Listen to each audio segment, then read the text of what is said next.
Imhotep, everybody. I'm here again with the second part of my first video about feminism and witchcraft. This one is a more, I guess I could say, positive article. I'm not sure. It's the website is the American Conservative, and they're actually really nice in the sense that even though the person who writes this blog is a Christian, they have a pagan friend and they tolerate pagans. And I really appreciate that sort of thing because I think my opinion has changed since I first became a pagan. First I was like, Christianity, it's sucky religion and they suck. But now I think we can extend the olive branch and come across and understand one another, even though we're not the same religion, or even some of us or some people think that pagans are they're not members of the one true religion. We can understand together that everybody has a right to their own beliefs, and even though maybe that'll send us to maybe less savory places in the afterlife, we have a right to make up our own minds about that sort of thing. That sort of thing. And I appreciate that sort of thing because the way I see it, my soul is my responsibility and no one else's. So, without further ado, with the American Conservative, I think they're pretty good. They made this wonderful, wonderful article about witches and them being the new woke heroines with the culture war and everything like that. It's not exactly news that witchcraft attracts some feminists who see in it, in part, a spiritual expression of rebellion against patriarchy, including obviously biblical religion. What is interesting, though, is how this particular cultural movement is feeding its growth. You could laugh at the self-care rituals which is aggrieved over Brett Kavanaugh engage in, but I think that would be a mistake. Excerpts from the Vox.com story. First, take a candle, then pour some salt into your hand. Then, keeping the greens in your palm, take a pen and write out a thank you to Christine Blasey Ford, the woman whose allegations of sexual assault against Supreme Court nominee and now Justice Brett Kavanaugh stunned a nation. Or if you prefer, say, I believe you. It's just one of the many quasi-religious rituals circulating the internet, particularly pagan and #resistant circles, in the wake of Kavanaugh's confirmation. These rituals help self-identified witches process trauma, anger, and grief. And oh my god, I think this is so fucking ridiculous, because for one, Ford was never able to actually get anybody to corroborate or back up any of her claims about Kavanaugh. I have no idea if Kavanaugh did it or not, but I am one of those people who believe in innocence before without innocence unless guilt can be proved without a reasonable doubt. I'm sure many people are the same way.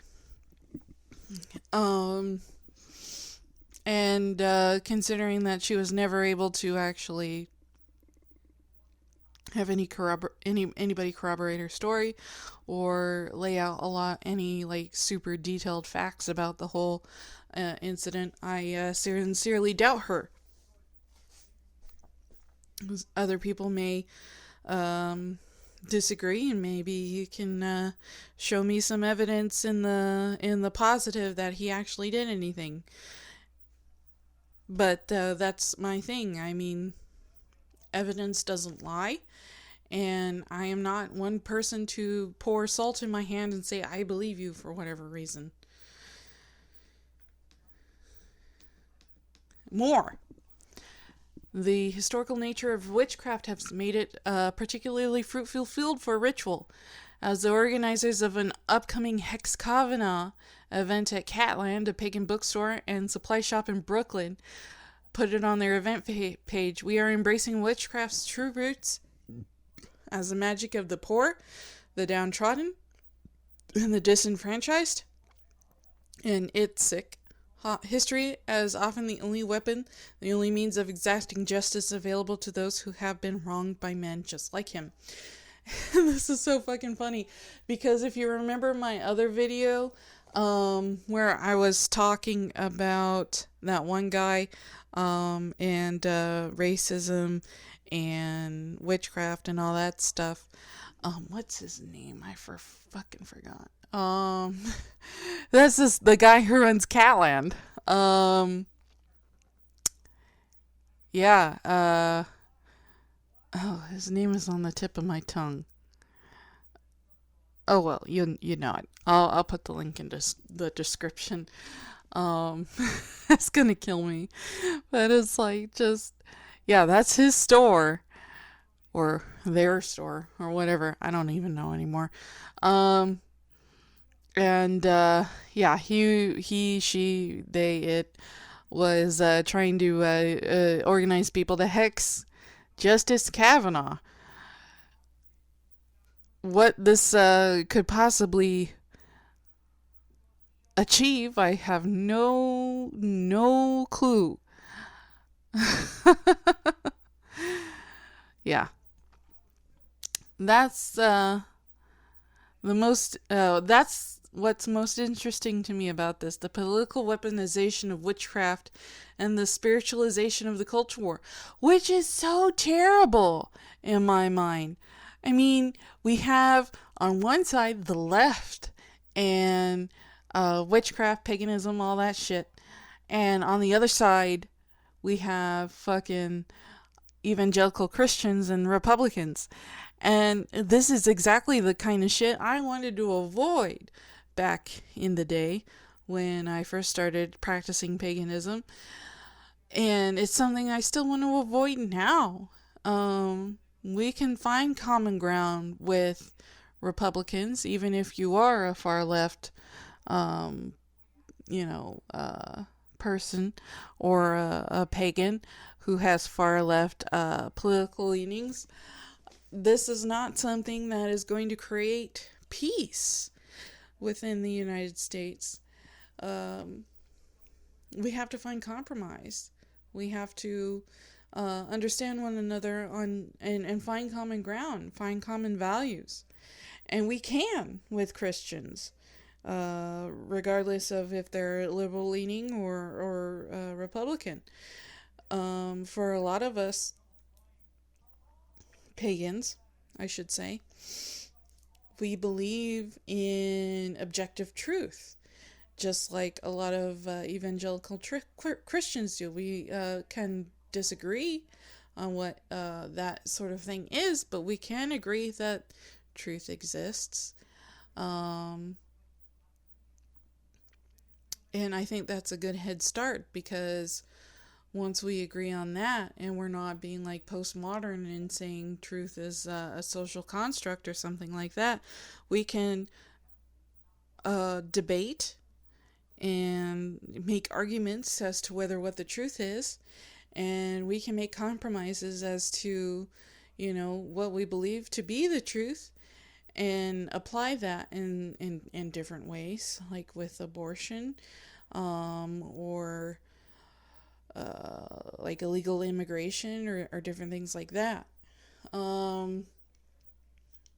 But if we are people who are like, well, we're not going to compromise, then there's no going forward. But anyway, I'm going to go on. Regular readers know that I am a Christian who takes this stuff seriously. I don't believe it's a game or is meaningless or any more than Christian prayer is meaningless.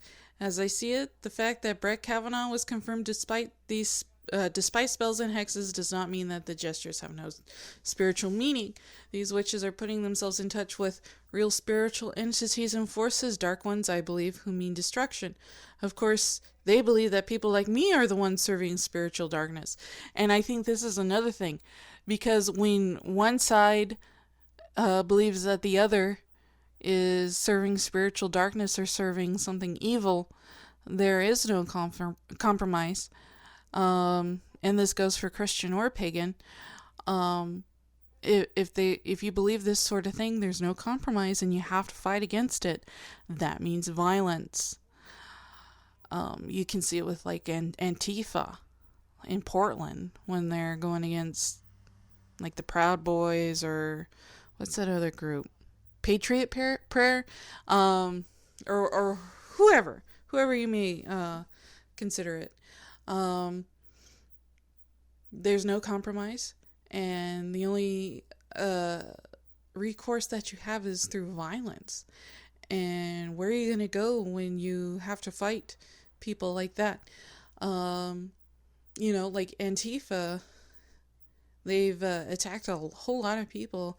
Not only, you can say what you want about the Proud Boys, but there are people there they have gone over, or they've gone after, who were reporters or just bystanders in the street. And what do they look like now? They look like, violent radicals who will attack anybody who doesn't agree with them. So a lot of people don't support them. And I certainly don't blame people who don't support them. I don't support them. Do you want to be a pagan who uses hexes on Kavanaugh or Trump or whoever, and people are like, well, you're wrong, and you're immoral, and I'm not going to support you, or what you do, anything that you do, including your religion? You've just shot yourself in the foot.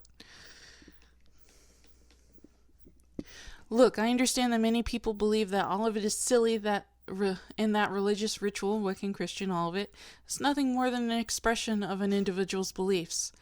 That it's a form of theatrical performance, nothing more. I think this is quite wrong, but even if you do believe that, you should still take seriously what believers in any particular religion call sacred and what they intend by their prayers, rituals, and beliefs. And oh my God, they get really into it, and it's really good. 15 years ago, as a journalist in Dallas, I clashed routinely with the then head of CAIR, or CAIR, who was an Islamist. He was also a well-dressed, polished professional, the manager of a luxury hotel in town. Over lunch one day with me and a couple of senior editors from the newspaper, he admitted that he believed Allah wants the faithful to stone to death homosexuals and women caught in adultery. Now, there was and is very little chance of that Islamist paradise being established in America. I would defend that man's right to believe in what he wants to believe, as long as he doesn't try to enact it into law or act on it. Still, if he never picked up a rock to throw at a woman or a homosexual, it's meaningful that he and others hold that belief. It's not only culturally meaningful, I believe that it's also spiritually meaningful in a way we cannot fully understand. We cannot be indifferent to that kind of thing, no matter which religious community it comes from. And I am in full support of this kind of mindset. Regardless of who you are, what you believe, if you believe in violence and using violence to uphold your religious beliefs, you are wrong. I don't care who you are. You could be an Antifa pagan, you could be an evangelical Christian, you could be an Islamist who wants to put in Sharia law. I don't care who you are. If you believe in this sort of thing, I will fight against you.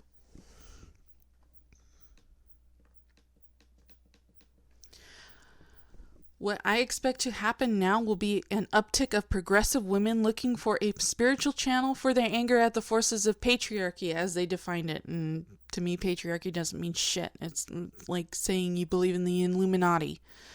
Emma Green writes that for younger progressives, political engagement is taking the place of religion as their ultimate concern, the passion that gives their lives meaning, and I think this is a problem.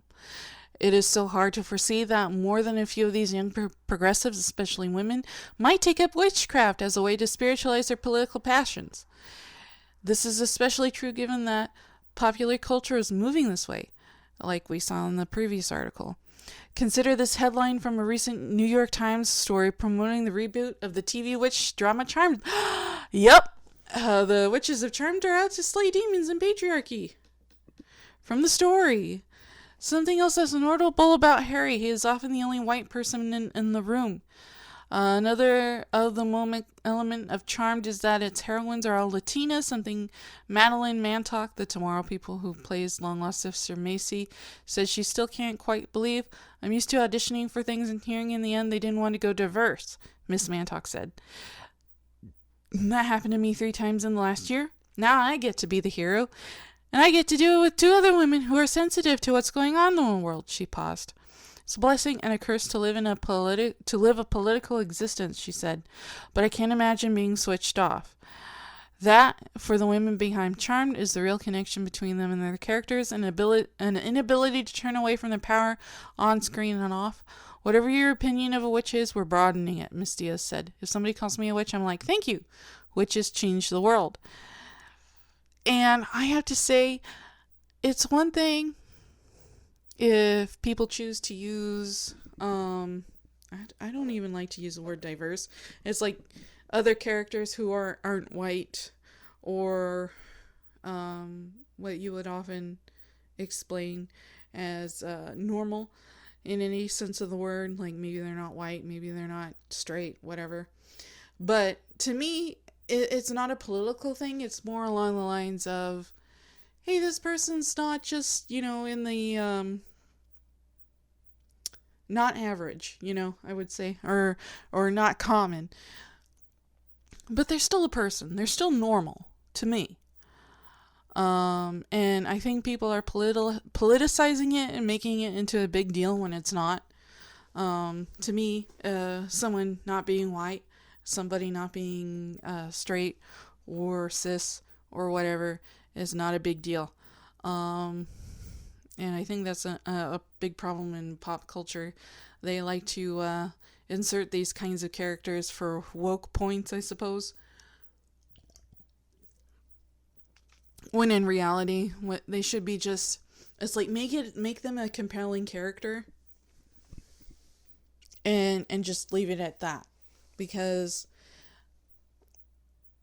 if they're a compelling character, nobody will care what, kind of demographic they are. And I think this is the same thing with, paganism and witchcraft. Nobody cares what, if you're, female, or if you're fucking not white, or if you're gay, or trans, or, oh my gosh, any kind of minority status. To me, if you are a pagan, you are a pagan.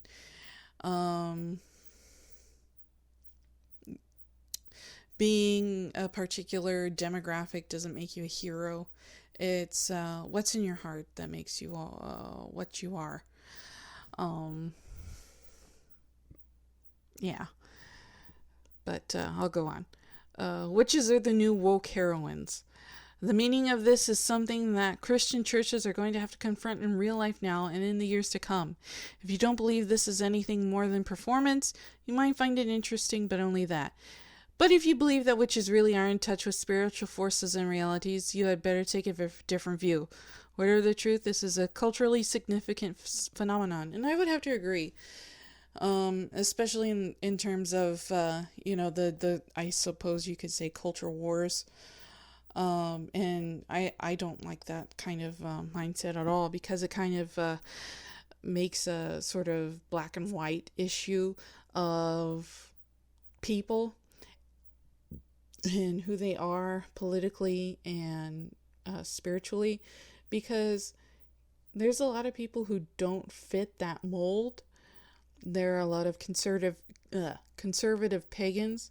There are a lot of liberal Christians, and we shouldn't be pigeonholed into one category or another because of what religion or political stance that we hold. And I've seen it before, and it just sucks, because I've seen pagans being, kicked out of groups and alienated because of their political views, because they don't agree with everybody else. And you don't see it so much with Christians, but I imagine that it's there. But, oh my God, there is a fantastic article that she includes, or he includes, I forget who the gender of this person who wrote this article. But they included fucking John Michael Greer. I've read a few of his books, like Monsters and A World Full of Gods. And World Full of Gods especially was pivotal for me, because he was actually the first person I ever read who actually made like philosophical arguments for polytheism. And it's like, oh my God, we need more of that shit in the pagan community, like more philosophy and shit like that, because nobody thinks about this shit. And I'm sorry for swearing so much, but this is just powerful for me, because it's like, everybody talks about the nuts and bolts of the religion, which is great. It's great. But nobody talks about, like, the actual, like, heavy footwork of intellectual thought for pagan religions. And John Michael Greer does that. And I love him for it. He wrote this article titled How Not to Do Magic Revisited, or how's that spell working for you?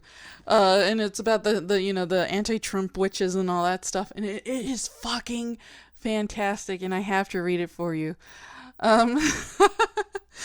Regular readers of this journal may remember the series of entries in the spring of this year about the attempt by opponents of the current U.S. administration to cast hexes on President Trump and an assortment of other people and causes they hate.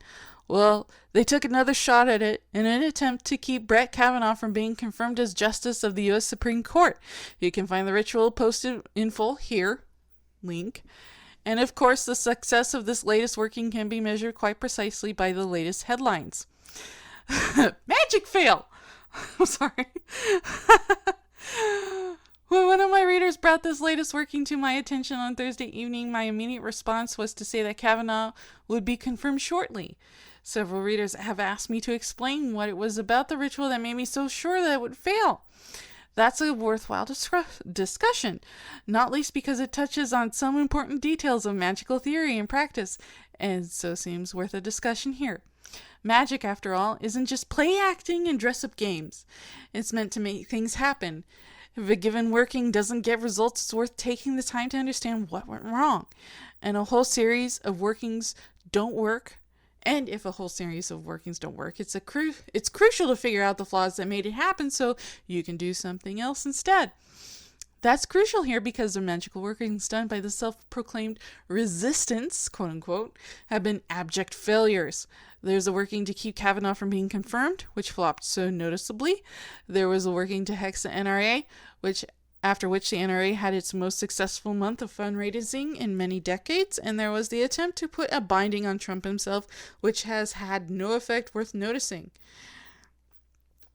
Since his inauguration, after all, Trump has brought North Korea to the negotiating table, forced Mexico and Canada to accept a new trade agreement in place of NAFTA, imposed tariffs to protect American industries, abolished the individual mandate for Obamacare, carried out a far-reaching program of deregulation, resumed the enforcement of U.S. immigration laws, and had 76 federal judges confirmed so far, with many dozens more working their way through the confirmation process, including 2 Supreme Court justices.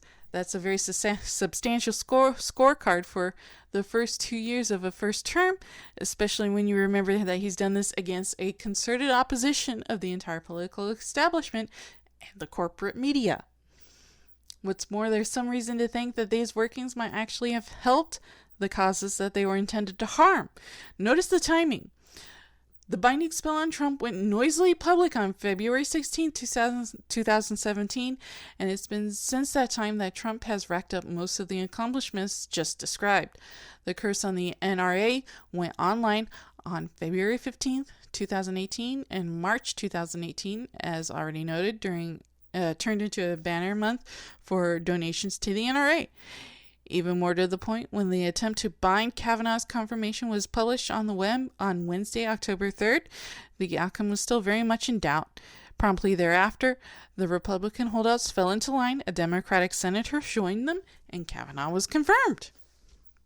This kind of thing is far from unknown in magic. Those of us who've been around in the magical community for a while have seen our share of love spells that ended up making the target hate the caster, prosperity spells that resulted in poverty and bankruptcy, and so on. Magic isn't whatever you want it to be. It has its laws and its limits. And if you ignore those, you can very easily get results that are the opposites of those you intended. Broadly speaking, there are two major problems with the Kavanaugh binding. The first, a problem that pervades the entire genre of heavily publicized online magical workings, was precisely that it was public. If you're doing magic in a controversial cause, one in which you have reason to know that there are other people working magic for the other side, publishing all the details of your working for everyone to see has precisely the same effect as showing your cards to all the other players in a poker game. If the other side knows what you're doing and how and when and where and why, they can easily construct workings of their own to mess with your ritual and make it ineffective. Every time I've mentioned this in relation to the current fad for political magic, proponents of the working in question have denounced my comments in strident terms, insisting that the old rule of magical secrecy is outdated, inaccurate, and just plain wrong. The proof of the pudding is in the eating, though. With Brett Kavanaugh sworn in, the NRA sitting on a fat pile of unexpected donations, and Trump chalking up yet another victory, it's kind of hard to treat the denunciations just mentioned with any degree of seriousness. Something about the magic of the resistance clearly isn't working. Yelling that it just ain't so, and the mere fact that Trump is getting nearly everything he wants doesn't mean anything, isn't exactly a productive response to that reality. The failure to maintain operational secrecy would be enough to sink the Kavanaugh binding in all by itself, given a sufficiently skilled and motivated group of mages on the other side. There's even a more serious problem with the binding spell, though. It contradicts itself. And for the operational secrecy, I've heard of, like, on 4chan, people using numbers and the god Kek the Egyptian god Kek, to counteract stuff against leftist pagans and their efforts, but I'm not sure how effective that is, or how concerted the effort is. So if anybody can give me some more information on that, I would appreciate it. But as far as I know, it's there, but it's not like huge. But yeah, it contradicts itself. This is real good. It gets really good here. There's a difference, after all, between truth and justice on the one hand, and partisan hatred and prejudice on the other. If you're going to invoke truth and justice in a magical working, you need to behave in a truthful and just manner, or the results won't be good. In particular, if you invoke truth and justice in the rest of your spell makes it clear that what you really want is to destroy someone you hate, that working is going to blow up in your face like a well-flung hand grenade. And oh my God, did it ever. Because I don't think these people are motivated by truth and justice. They're just motivated because they hate people on the right. That's it. The entire logic of the ritual linked above and the shrill and furious diatribe that introduces it assumes in advance that every accusation and every scrap of partisan polemic flung at Brett Kavanaugh must be true because Trump. That's highly just, nor is it truthful. Neither you, dear reader, nor I, nor the author of the spell, have any way to know whether the accusations against Kavanaugh are true or not. And considering Ford's testimony and her inability to get any corroborating evidence would suggest to me that she was just lying. If you have any evidence in the contrary saying that she was, let me know. And to me, the evidence doesn't lie. That old forensic science sort of thing. But If there's no evidence, I'm more likely to conclude that whatever that person said was a lie. While it does seem to be the case that the great majority of women who accuse men of sexual assault are telling the truth, it is emphatically not true that all such accusations are honest, and that's why evidence is so important. There have been a number of well-documented recent cases where accusers have recanted or have been proven beyond reasonable doubt to have lied. It happens, people, and that's why evidence is so important, because you can't just trust the word of any one particular person, whether they're female or male, or anything that they claim to be in between. Evidence doesn't lie, and that's what you should trust the most. Assuming that all such accusations must be true is as prejudiced and as far from justice as assuming that all accusations must be false. And I am in complete agreement with that.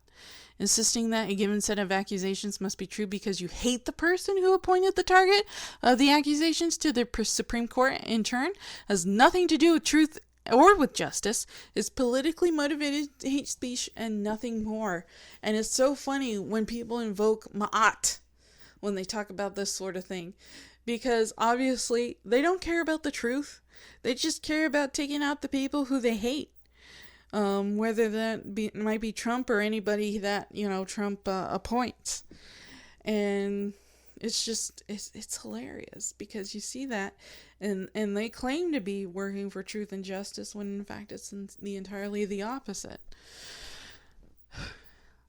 You can do an effective magical working based on honest hate. You can. I've done it myself. I don't recommend it. I don't either. Because I guarantee you won't like the blowback. But it can be done. And I am in total agreement with that. In fact, doing such a working and accepting the blowback in advance, calling it down upon you as the price you're willing to pay to strike at the object of your hatred, is very potent magic indeed. Just don't try to wiggle out of the blowback when it shows up. You won't escape the consequences, but you might succeed in weakening your spell. If you're going to do magic based on the kind of seething hatred and frustrated rage that's so visibly on display in these workings, then you've got a choice. You can either accept the truth about your motivations and, at least in privacy of your own skull, drop the pretense that you're guided by anything better. Alternatively, your magic will fail. Take your pick. This is one of the reasons that traditional occult schools in the Western world, and in many other cultures as well, stress the attainment of self-knowledge as an essential first step in magical training. And I think that's the biggest problem with a lot of these feminists who take on witchcraft. They don't have any self-knowledge. They just think that they're right regardless of whether or not, or regardless of what they do, and they don't take on any type of self-criticism, or they look at themselves and determine, it's like, well, what can I do to improve myself, or what's wrong with me, and maybe there's something I can do to change. They just assume it's everybody else's fault for whatever they're going through, whether it's the patriarchy or toxic masculinity or whatever, and don't do anything to change themselves. And I think that's one of their big problems. To become an effective mage, it's crucial to learn how to get past the fancy labels we all use now and then to dress up our hatreds, our cravings, and our fears. You can learn that by paying attention to the teachings of traditional occultism. You can also learn it by slamming face first into the consequences of your mishandled magic until sheer pain forces you to notice. Those who won't learn the lesson the first way can pretty reliably count on learning it the second. Yeah. And that's about the long and the short of it with John Michael Greer. Thank you, John Michael Greer, for writing this article so much, because this is something that needs to be said in so many circles. It's sad, but it needs to be said. So, if you guys want to talk about this, if you agree, disagree, let me know. I am more than willing to talk about this. So, I'll see you again soon. Synepti.